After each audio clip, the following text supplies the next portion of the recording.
வணக்கம். இன்று உங்கள் அனைவரையும் சந்திப்பதில் மிக்க மகிழ்ச்சி. நம்மளோட சேனல்ல நிறைய நல்ல விஷயங்கள பத்தி பார்த்துட்டு வரோம். குட்டி குட்டி கதைகள் பற்றியும் பார்த்துக் கொண்டு வருகிறோம். ஆன்மீக சிறுகதைகள் பற்றியும், குழந்தைகளுக்கான நீதி கதைகள் பற்றியும் பார்த்துக் கொண்டு வருகிறோம். அந்த வகையில் இன்று நாம் தெரிந்து கொள்ளப் போவது இரும்பிலே ஒரு இதயம் முளைத்ததே என்று ஒரு குட்டி கதையை பற்றி தெரிந்து கொள்ளலாம்.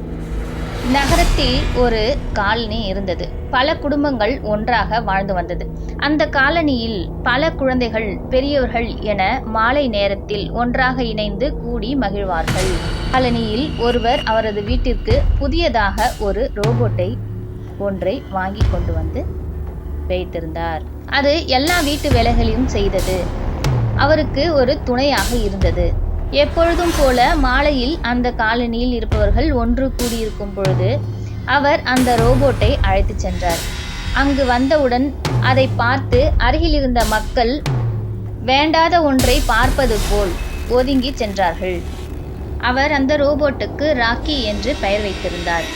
ராக்கிக்கு அங்கு யாருடனும் பேச முயற்சித்தாலும் அவர்கள் அதை உதாசீனப்படுத்தினார்கள். அப்பொழுது அந்த காலனியில் லில்லி என்ற ஒரு சிறுமி இருந்தாள். அந்த சிறுமிக்கு ராக்கியுடன் பேசுவது மிகவும் பிடிக்கும். ஆனால் அவரது வீட்டில் அவளை அனுமதிக்கவில்லை. ஆனால் லில்லி தெரியாமல் ராக்கியுடன் சிரித்து கொண்டு மட்டும் இருப்பாள். அதை பார்க்கும் பொழுது எப்பொழுதும் சிரித்து கொண்டே இருப்பாள். அது கொடுக்கும் பூவை வாங்கி கொள்வாள் என அதனுடன் நட்பு வளர்த்து கொண்டாள். ராக்கிக்கும் லில்லிக்கும் என்றாலே ஒரு தனி பாசம்தான். படிப்படியாக ராக்கி மாலை நேரங்களில் வெளியே சிறுவர்களுடன் விளையாட ஆரம்பித்தது. ராக்கி மற்றவர்களுடன் நெருங்கி மிகவும் ஆசையாக பழக ஆசைப்பட்டது. ஆனால் யாரும் அதனுடன் நெருங்கவில்லை. அப்பொழுது ஒரு சம்பவம் நடந்தது. ஒரு பெரிய புயல் சூறாவளி போல நகரத்தை தாக்க ஆரம்பித்தது. மக்கள் பயந்து தெரித்து அங்கும் இங்கும் ஓட ஆரம்பித்தார்கள். மக்கள் காயம் ஏற்பட்டது. புயலை தடுக்க முடியாமல் மக்கள் ஒதுங்கியும் ஓட முடியாமலும் திணறினார்கள். இதை பார்த்து கொண்டு இருந்த ராக்கி அதனுடைய முழு பலத்தையும் புயலின் திசையை மாற்ற ஆரம்பித்தது. புயல் திசையை மாற்றிவிட்டது. அப்பொழுது லில்லி தனியாக புயலுக்குள் மாட்டிக்கொண்டாள். புயலின் திசையை மாற்றிக்கொண்டே ராக்கி லில்லியை காப்பாற்றிவிட்டது. தனது பலத்தால் ஒரு வழியாக போராடி லில்லியை காப்பாற்றியது. ஆனால் அந்த நேரத்தில் அவரது பெற்றோர்கள் காணாமல் தவித்தாள். லில்லியை ஒரு இடத்தில் பாதுகாப்பாக வைத்துவிட்டு புயல் என்றும் பாராமல் ராக்கி அவனது பெற்றோர்களை தேட ஆரம்பித்தது.